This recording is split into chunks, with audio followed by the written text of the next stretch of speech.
your studio is actually still creating live productions from home. How is that even possible? Right, so our entire team is remote. We are spread across the country and a little bit across the globe. Because of the power of the internet and spatial computing, we are able to join in through virtual headsets and even have rehearsals together. And it's actually quite fun. It even feels quite similar to what you might experience when you're rehearsing in a traditional theater. I feel that when we are doing our rehearsals, that we are still coming together in the ways that we loved, even though we're doing it in an entirely new way in these virtual worlds.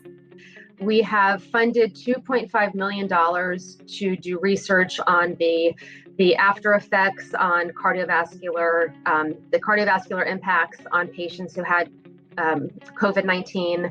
We're working closely with frontline healthcare workers and providing them whatever we can to help them dealing with patients during the pandemic.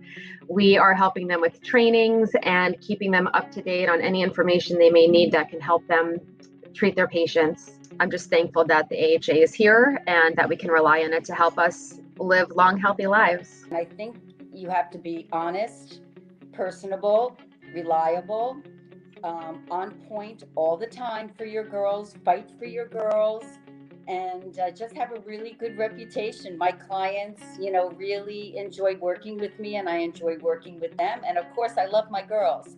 They make it all the more enjoyable. So that's how I've lasted 37 years and counting right now. I want to shift into your childhood and how that really affected becoming the woman that you are today.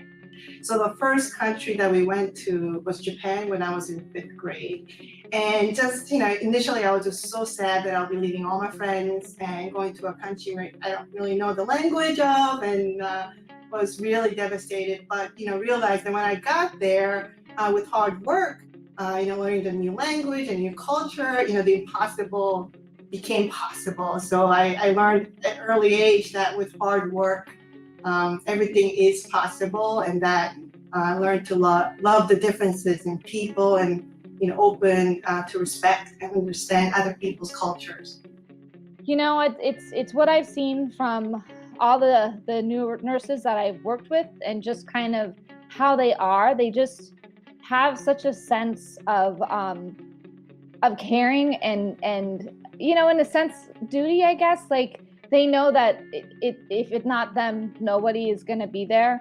And I've seen nurses jump into patients' room because they needed to react quickly without PPE, and just kind of act, and it's just almost instinctual. And that's part of why I love going to work every day, to be around these kind of people and to be inspired by them. And that in turn helps me to have that courage to say, like, this is, we got to do this, and these people need us. And I just do the best that we can to protect ourselves and protect our families. And I know coworkers that had to stay at hotels, and really, make those sacrifices. And it just blows my mind. And again, I just feel really honored. I think, we all just kind of found our routine of doing the best that we could to protect those that we love. And then when you went to work, you just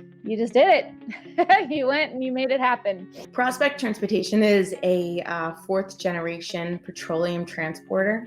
We deliver gasoline, jet fuel, asphalt, all petroleum-based products in the New Jersey market, New Jersey, New York, Connecticut, Florida. But what do you think prepared you to be a leader in a male industry? It was by far my dad.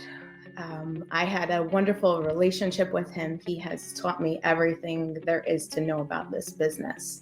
I grew up in the business. I worked side by side with him for a really long time, and he was absolutely a #1 supporter of a woman can do anything that a man can do.